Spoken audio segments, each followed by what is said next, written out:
ರಕ್ಷಿತ ನ್ಯೂಸ್ಗೆ ಸ್ವಾಗತ. ನಾನು ಶಶಿಕಾಂತ್ ತಿರ್ದಾಳ್. ಈಗೊಂದು ಬಿಗ್ ಬ್ರೇಕಿಂಗ್ ನ್ಯೂಸ್ ಒಂದು ಅಪ್ಡೇಟ್ ಆಗ್ತಾ ಇದೆ.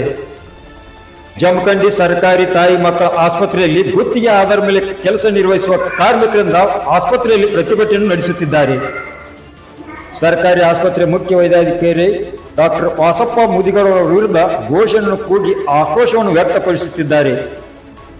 ಗುತ್ತಿಗೆ ಆಧಾರದ ಮೇಲೆ ಕಾರ್ಯನಿರ್ವಹಿಸುವ ಕಾರ್ಮಿಕರನ್ನು ದಿಢೀರ್ನ ತೆಗೆದು ಹಾಕಿದ ಮುಖ್ಯ ವೈದ್ಯಾಧಿಕಾರಿ ವಿರುದ್ಧ ಹೋರಾಟವನ್ನು ನಡೆಸುತ್ತಿದ್ದಾರೆ. ಡಾಕ್ಟರ್ ಬಾಬಾ ಸಾಹೇಬ್ ಅಂಬೇಡ್ಕರ್ ಅವರ ಭಾವಚಿತ್ರವನ್ನು ಇಟ್ಟು ಹಾಗೂ ಪೆಟ್ರೋಲ್ ಬಾಟಲ್ ಇಟ್ಟುಕೊಂಡು ಮುಖ್ಯ ವೈದ್ಯಾಧಿಕಾರಿ ಬಾಗಿಲ ಬಳಿ ಕುಳಿತು ಪ್ರತಿಭಟನೆ ನಡೆಸುತ್ತಿದ್ದಾರೆ. ಕೆಲ ಕಾಲ ಮುಖ್ಯ ವೈದ್ಯಾಧಿಕಾರಿ ಹಾಗೂ ಪ್ರತಿಭಟನಾಕಾರರ ಮಧ್ಯೆ ವಾಗ್ವಾದವೂ ಸಹ ಜರುಗಿದೆ. ಬಾಗಲಕೋಟೆ ಜಿಲ್ಲಾ ಡಿಎಚ್ಒ ಅವರು ಬರುವವರೆಗೂ ಪ್ರತಿಭಟನೆ ಹಿಂಪಡೆಯುವುದಿಲ್ಲ ಎಂದು ಪಟ್ಟು ಹಿಡಿದ ಪ್ರತಿಭಟನಾಕಾರರು